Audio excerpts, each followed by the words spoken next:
بسم اللہ الرحمن الرحیم۔ السلام علیکم، میں ہوں Abdul Hannan Chaudhry, BNN digital media network سے۔ ناظرین، پاکستان میں 2024-25 کے بجٹ کی آمد ہے۔ جون میں پاکستان کا قومی وفاقی بجٹ پیش کیا جاتا ہے، جس کی قومی اسمبلی کے مقتدر ایوان سے منظوری کے بعد اسے ملک بھر میں نافذ العمل کیا جاتا ہے۔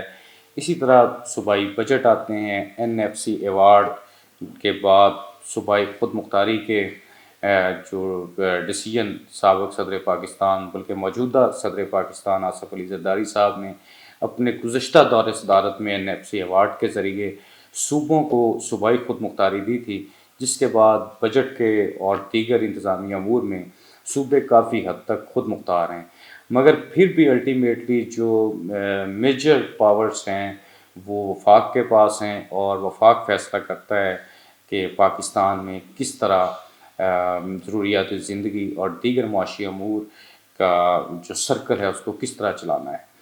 وزیر اعظم اسلامی جمہوریہ پاکستان میاں محمد شہباز شریف، وزیر خزانہ اورنگزیب رمدے یہ بجٹ پیش کرنے جا رہے ہیں، جس میں وفاقی کابینہ کی اور وفاقی حکومت کی جو دیگر معاشی ماہرین ہیں ان کی بھی اس میں انپٹس شامل ہوں گی۔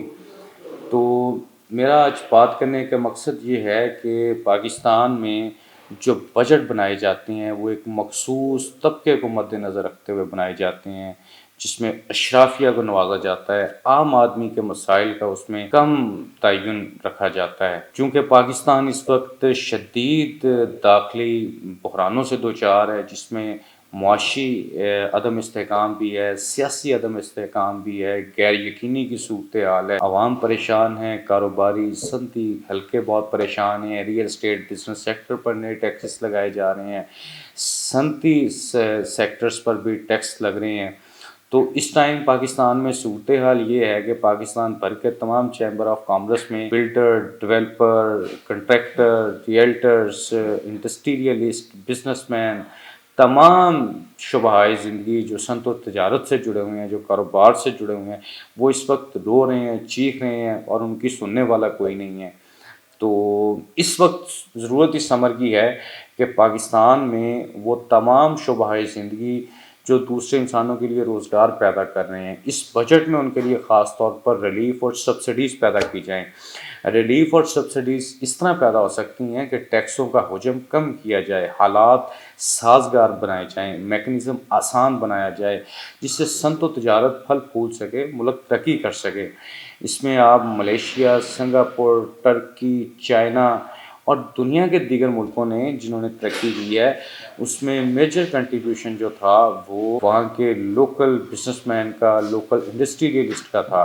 آپ جب تک اپنے مقامی کاروباری صنعتی شعبۂ زندگی کو پروان نہیں چڑھنے دیں گے، ملک ترقی نہیں کرے گا۔ اب اپنی میں اس گفتگو کے دوسرے حصے میں عام آدمی کی بات کرتا ہوں۔ عام آدمی کی اس وقت صورتحال پاکستان میں اس جون 2024 میں اگر میں بات کروں تو جو آٹا ہے، بنیادی ترین ضرورت ہے، ہر انسان روٹی کھاتا ہے پاکستان میں، ہندوستان برصغیر میں، تو اس میں 100 روپے کے قریب آپ کو پر KG آٹے کا ریٹ ہے۔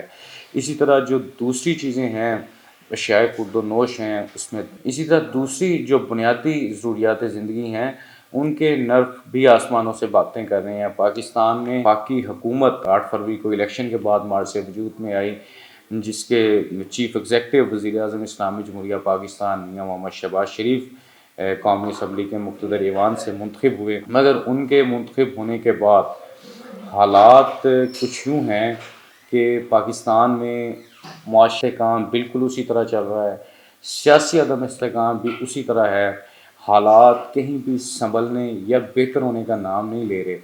تو اس ساری سچویشن میں بہتری اسی صورت آ سکتی ہے کہ حکومت عام آدمی کو ریلیف دے، پیٹرولیم مصنوعات سستی کی جائیں، گیس سستی کی جائے، بجلی سستی کی جائے، اور اس کے ساتھ ساتھ جو آپ سولر لوگ اپنی بجلی پیدا کرتے ہیں سولر کے ذریعے، اس پہ جو آپ ٹیکس لگا رہے ہیں، یہ عام آدمی پر آپ ظلم کر رہے ہیں۔ وفاقی وزیر خزانہ اورنگزیب رمدے صاحب، وزیر اعظم اسلامی جمہوریہ پاکستان میاں محمد شہباز شریف صاحب اور ہماری وزیر اعلیٰ پنجاب محترمہ مریم نواز شریف صاحبہ سے بھی یہی گزارش ہے کہ آپ پنجاب میں اور پاکستان میں حالات کو سازگار ہونے دیں. ٹیکس اس طرح اکٹھا نہیں ہوگا. اگر آپ سمجھتے ہیں کہ آپ دیہڑی دار سے، مزدور سے، کاشتکار سے، عام آدمی سے آپ وہ کیسے ٹیکس دے گا؟ عام آدمی جس کی 500 روپیہ سیلری ہے، وہ ایک چائے کی پتی سے لے کے اپنی وہ علاج، ادویات اور تمام چیزوں پر وہ ٹیکس تو ادا کر رہا ہے. اس کے بچے بھی اچھی تعلیم نہیں حاصل کر رہے. لوگ خط غربت سے، ایک بڑی آبادی ہے جو خط غربت سے نیچے ہیں. بچوں کی پراپر گروتھ نہیں ہو رہی. وسائل نہیں ہیں لوگوں کے پاس. کدھر جائیں لوگ؟ ہمارے ہسپتالوں میں علاج کا کوئی معیار نہیں ہے، تعلیمی اداروں میں کوئی معیار نہیں ہے. تو خدا کے لیے اس پاکستان کو ترقی کرنے دیں، آگے بڑھنے دیں. سی پیک ہے، اکنامک کوریڈور ہے ہمارا پاک چائنا کا، وہ بھی میں امید کرتا ہوں کہ سال 9 میں وہ بھی مکمل ہوگا. سب سے پہلے سر پاکستان ہے. سب سے پہلے آپ نے پاکستان کو ترقی اور خوشحالی دینی ہے. یہی ہر محب وطن پاکستانی کا خواب ہے، اور میں سمجھتا ہوں کہ حکومت پاکستان کا بھی یہی عزم ہے، یہی سوچ ہے. مگر اس کے لیے کچھ عملی طور پر بھی نظر آنا چاہیے. ہمارے اقتدار کے ایوانوں میں کفایت شعاری بھی آنی چاہیے، فضول خرچی سے پرہیز ہونا چاہیے. عام آدمی کو ریلیف دیں. یقین کیجئے کہ اس وقت صورتحال یہ ہے کہ دالیں گوشت سے مہنگی ہو چکی ہیں. جو آپ مسور کی دال کا ریٹ چیک کریں تو وہ چکن سے زیادہ ہے. عام آدمی کہاں جائے گا؟ گھی 500 روپے قریب پہنچ چکا ہے. تو جو دیہڑی دار، مزدور، عام آدمی 500 سے 1000 روپے تک ڈیلی کمانے والا بندہ، اس نے اپنا بجلی کا بل بھی دینا ہے، بچوں کے تعلیمی اخراجات بھی پورے کرنے ہیں، بیماری میں علاج بھی کروانا ہے، اس نے اپنا کچن بھی چلانا ہے. کس طرح کرے گا بھائی؟ وہ نہیں کر سکتا. کئی کرایہ دار ہیں، انہوں نے مکان کا کرایہ بھی دینا ہے. کس طرح آپ سمجھ سکتے ہیں کہ ایک عام آدمی کو آپ خوشحالی دیے بغیر ملک ترقی کرے گا؟ یہ ناممکن ہے. عام آدمی کو ریلیف دیں.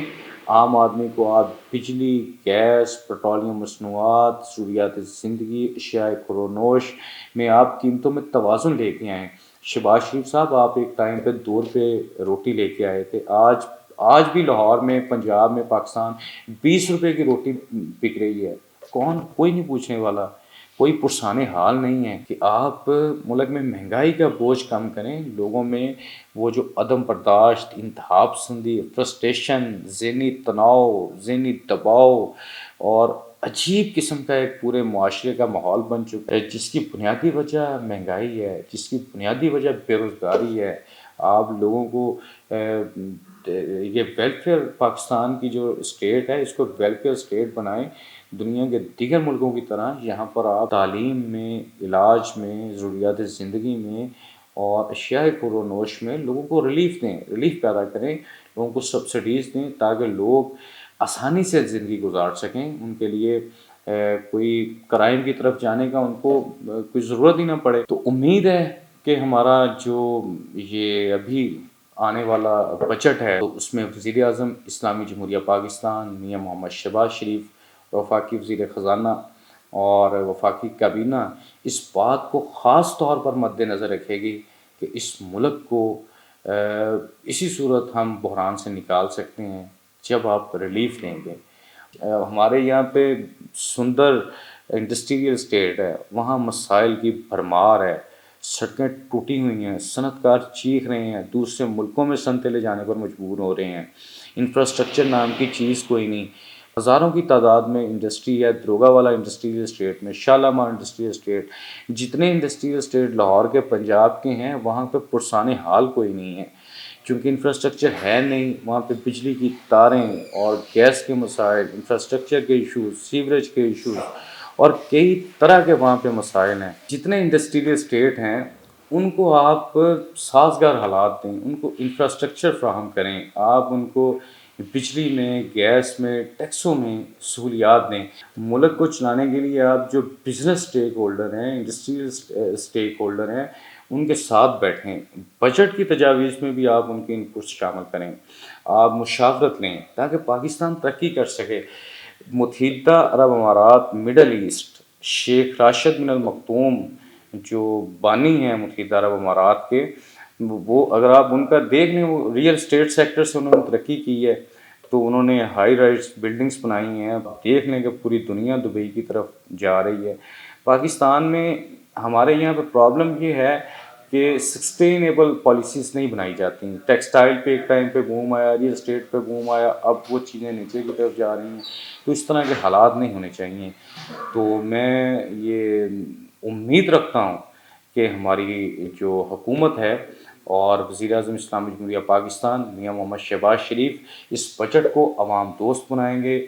عام آدمی، غریب، مزدور، کاشتکار، کسان، دیہڑی دار، چھاپی فروش، اس سبسڈیز ملیں گی۔ اس کے ساتھ ساتھ ہمارے صنعتی و کاروباری حلقوں کو اس وقت جن تحفظات، خدشات اور مشکلات کا سامنا ہے، حکومت ان تمام مشکلات کا ازالہ کرے گی تاکہ پاکستان میں معاشی خوشحالی، ترقی، سلامتی کا سویرا طلوع ہو سکے۔ اس دعا کے ساتھ آپ سے اجازت چاہوں گا۔ خدا کرے میری عرض پاک پر اترے وہ فصل گل جسے کبھی اندیشہ زوال نہ ہو۔ پاکستان پائندہ باد۔